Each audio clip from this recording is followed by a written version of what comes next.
बाँकेको नरैनापुर गाउँपालिका आर्थिक, सामाजिक, सांस्कृतिक र विकासमा पिछडिएको छ।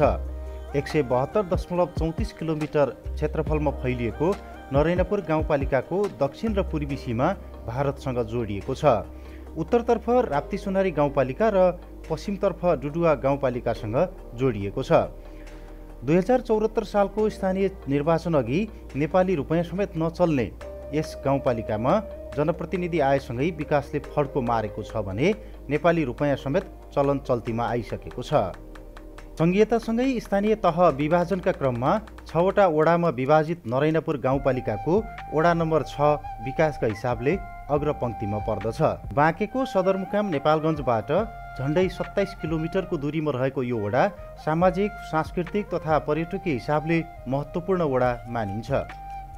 नेपालगञ्ज बस पार्कबाट मिलनचोक राप्ती नदीको पुल तरेपछि राप्ती सोनारी गाउँपालिकाको वडा नम्बर 6 र 7 लाई छिचोल्दै हुलाकी सडक भएर नरैनापुर गाउँपालिकाको वडा नम्बर 6 मा पुगिन्छ।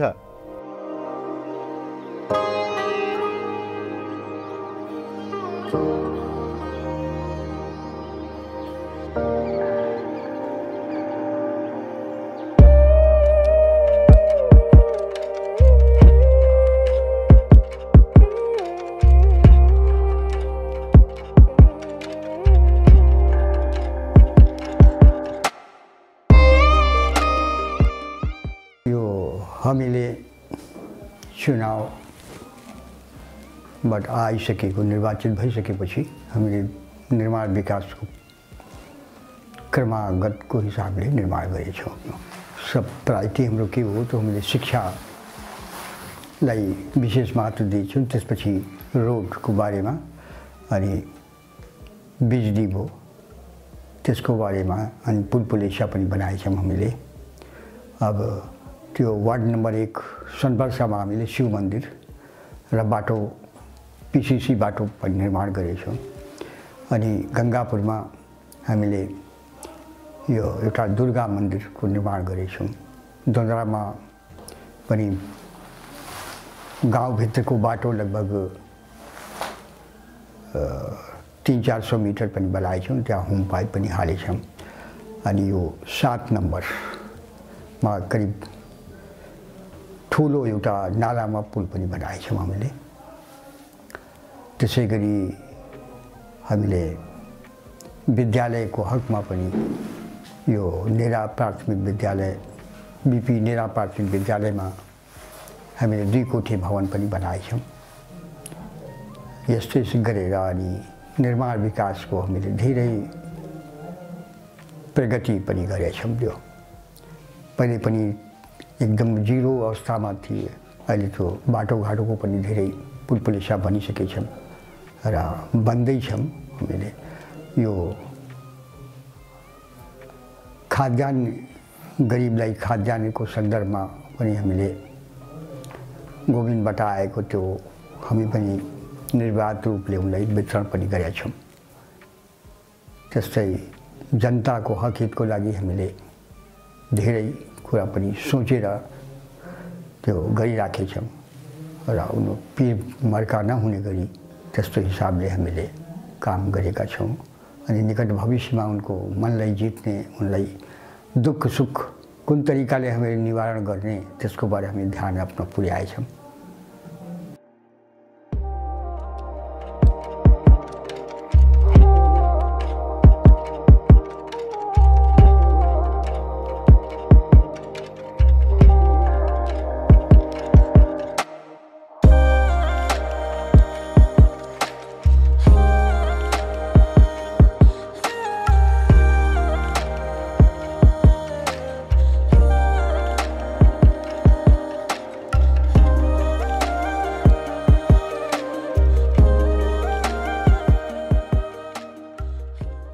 उत्तरतिर हुलाकी सडक र दक्षिण पूर्व राप्तीले फन्को मारेको पूर्वी बाँकेको एक सांस्कृतिक, आर्थिक, सामाजिक र प्राकृतिक रूपमा सुन्दर गाउँहरू रहेको वडा पनि हो नरैनापुर गाउँपालिका वडा नम्बर 6।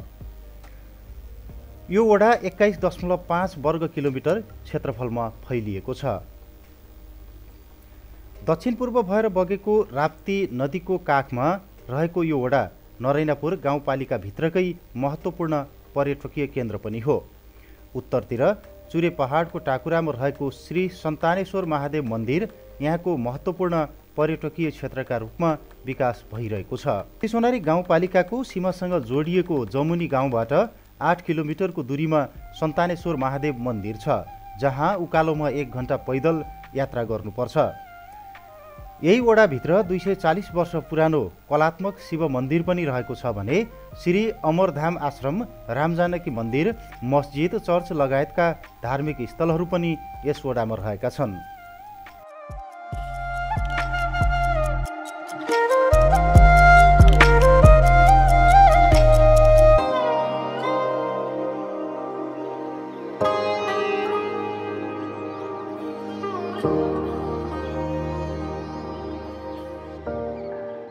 पहिले यो पहाडको नाम बेजिया थियो। एउटा यादवले राम यादवले चाहिँ यहाँ यो बेजी देखेर यहाँ भगवान हुनुहुन्छ भन्ने आत्मामा विश्वास जागेर उनले मनोकामना मेरो पुरा होस् हे भगवान, म हजुरको सब दिन मेरा बालबच्चा परिवारहरूदेखि लिएर जबसम्म मेरो सन्तान रहन्छन् तबसम्म म एउटा गुरु पूर्णिमामा भण्डारा गरौँला भनेर उनले चाहिँ शर्त गरे रहेछन् भगवानसित र उनको कुरो पनि 6 महिना 7 महिना भएपछि पुरा भएछ। पुरा भएपछि यो पहाडको नाम पहिले बेजी हुनाले, यहाँ यज्ञको बेजी हुनाले यसलाई बेजिया भनेका रहेछन्। दयारामले चाहिँ झन्डा गाडेर भण्डाराहरू सबै गरेर यहाँ गएपछि चाहिँ झन्डा भगवानको पताका गाडेको हुनाले यसलाई चाहिँ झन्डा हावा पनि नामाकरण त्यहाँबाट भयो र 2070 सालमा सन्तानेश्वरको यहाँ स्थापना भएको हो। त्यही बेजीमाथि नै सन्तानेश्वरको शिवलिङ्गको स्थापित भयो। अब यसको भगवानको यहाँ महत्त्व त धेरै नै छ, तर यहाँ मानिसहरूले चाहिँ सन्तान नपाउने मान्छेहरूले सन्तान पाउँछन् भन्ने एउटा भनाइ मात्र हो, सन्तान मात्र पाउने विषय होइन। यहाँ श्रद्धा भक्ति लिएर आएपछि कुनै पनि विषय पूर्ति गर्ने क्षमता भोलेनाथसँग सुरक्षित भएको छ। यहाँ अहोरात्र यहाँ धेरै ठाउँबाट धेरै व्यक्तिहरू आएर यहाँ दर्शन गर्छन्। धेरै व्यक्तिहरूको मनोकामना, विभिन्न विषयका मनोकामनाहरू पुरा भएका छन्। तर यहाँ लोकल क्षेत्रमा चाहिँ सन्तानेश्वर नाम भए हुनाले सन्तानै दिने हुन् भन्ने एउटा किसिमको मानिसहरूको तर्क मात्रै हो, तर सबै चिज यहाँ पुरा भगवानले गरिदिनुहुन्छ।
सङ्घीय निर्वाचन अनुसार क्षेत्र नम्बर 1 र प्रदेश निर्वाचन अनुसार क्षेत्र नम्बर 1 क मा पर्ने यस वडाको लगभग आधा भाग जङ्गल क्षेत्र पर्दछ। करिब 50% खेतीयोग्य जमिन रहेको यस वडाको प्रमुख बालीमा धान, गहुँ, मसुरो, अरहर, तोरी लगायत रहेका छन् भने यहाँका नागरिकहरू कृषि, पशुपालन तथा माछा पालनमा समेत सक्रिय छन्। पछिल्लो तथ्याङ्क अनुसार यहाँको जनसङ्ख्या झन्डै 8000 रहेको छ भने 1950 घरधुरी रहेको यो वडाको प्रशासनिक केन्द्र नेपालगञ्ज बगौडा हुलाकी सडकबाट करिब 100 मिटर दक्षिण पश्चिमतर्फ रहेको छ। अनि यो स्वास्थ्य क्षेत्रमा हामीले पनि धेरै आफ्नो प्रयासबाट त्यो हामीले जति हुने प्रयास हो त्यसबाट हामीले ठुलो त्यो भवन पनि बनाएछन् जन्द्रामा। र प्राथमिक स्वास्थ्य केन्द्र पनि स्थापित गरेछौँ यो सर्वर्षामा। यो शिक्षाको क्षेत्रमा हाम्रो 10+2 यो जय किसान माध्यमिक विद्यालय हामी उच्च प्राथमिकतामा राखेछौँ। अनि त्यो लगभग यो क्याम्पस हुने स्थितिमा पुगेछ। कृषिको क्षेत्रमा पनि धेरै यहाँ कृषिको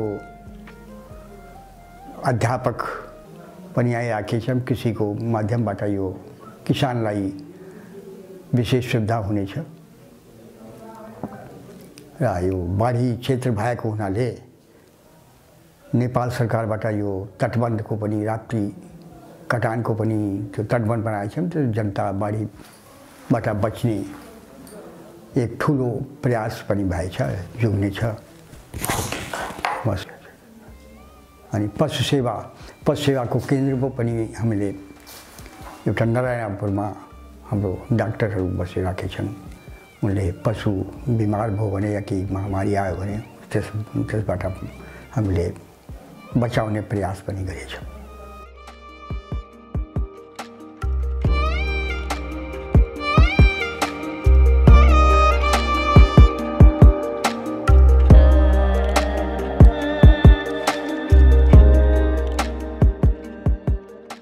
दुई 2074 सालको स्थानीय तहको निर्वाचनबाट वडा अध्यक्षमा निर्वाचित हुनुभएका वीरेन्द्र पाल सिंहले निर्वाचनताका गरेका प्रतिबद्धतालाई 100% कार्यान्वयन गर्दै लैजानु भएको छ। कार्यालयमा मात्र नभएर वडा अध्यक्ष बेला बेलामा स्थानीयको घर दैलोमा पुगेर त्यहाँको समस्या, गुनासा र सुझाव लिने गर्नुहुन्छ। विकासको मेरुदण्ड मानिने सडक विकासलाई यस वडाले प्राथमिकतामा राखेको छ। नरायणपुर गाउँपालिका वडा नम्बर 6मा लक्षित वर्ग विशेष कार्यक्रमहरू पनि सञ्चालित भइरहेका छन्। शैक्षिक सुधार अन्तर्गत विभिन्न कार्यक्रमहरू यस वडाले सञ्चालन गरी विद्यार्थीको शैक्षिक विकासमा काम गरिरहेको छ। जनप्रतिनिधि आउनुअघि व्यवस्थित संरचना नभएको यस वडामा अहिले विकास निर्माण र भौतिक पूर्वाधारका कामहरू धमाधम भइरहेका छन्। वडाभित्रका सार्वजनिक भवन, मठ मन्दिर जस्ता संरचना निर्माणमा पनि वडाले साझेदारी गरिरहेको छ। स्वास्थ्य क्षेत्रमा उल्लेख्य सुधार भएको यस वडामा रहेको गङ्गापुर स्वास्थ्य चौकीले स्थानीयलाई सेवा दिँदै आइरहेको छ।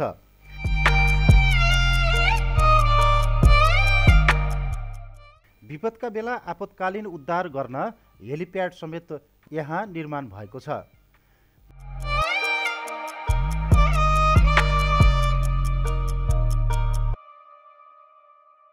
विगतमा बाढीले डुबान हुने गरेको यस वडामा राप्ती नदीमा तटबन्ध निर्माण गरेपछि स्थानीयलाई धेरै राहत भएको छ।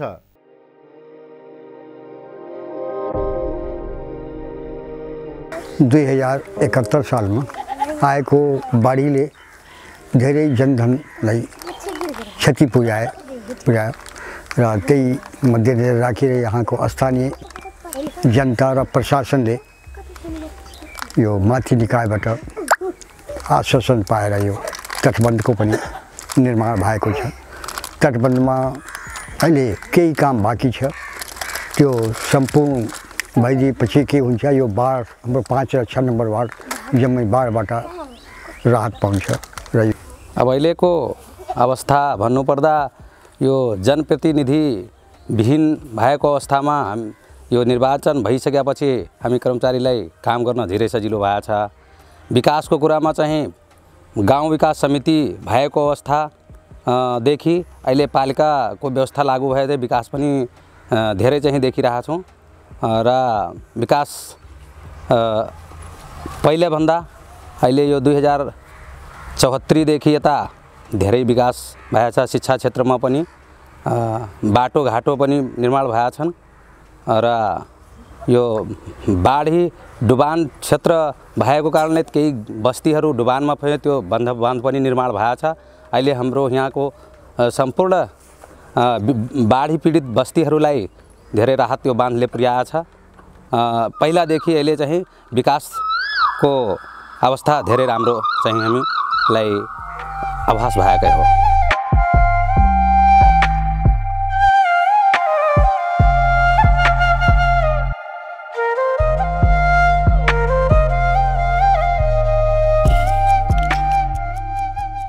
जय श्री राम।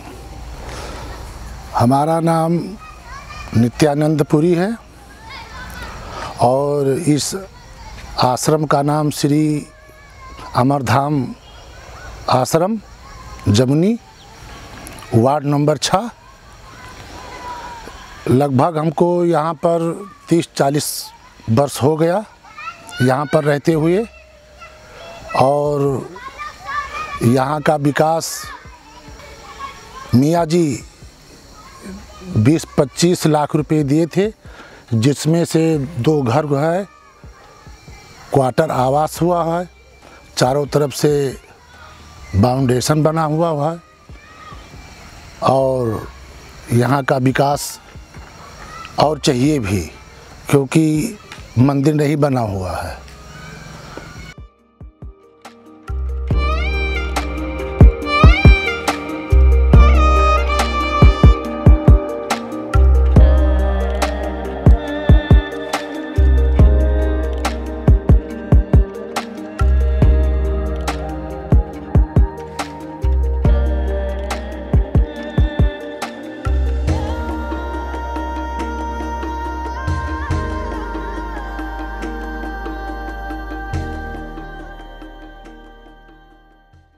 बाँकी कार्यकाललाई अझै उपलब्धिमूलक बनाउन यस वडाका जनप्रतिनिधिहरू लागि परेका छन्। सडक सञ्जाल, विद्युत लाइन विस्तार, शिक्षाको क्षेत्रमा सुधार, सांस्कृतिक सम्पदाको संरक्षणमा यस वडाले अथक प्रयास गरिरहेको छ।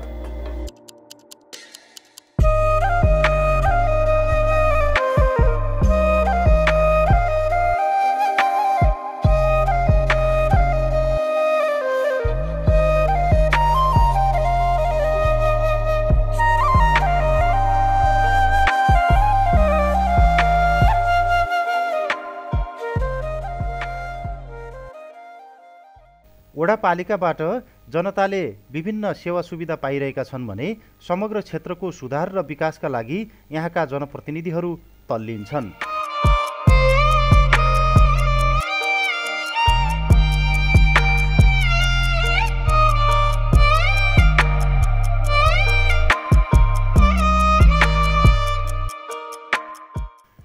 नरैनापुर गाउँपालिका वडा नम्बर 6 लाई नमुना वडा बनाउन यहाँका जनप्रतिनिधि र कर्मचारीहरू लागि परेका छन्।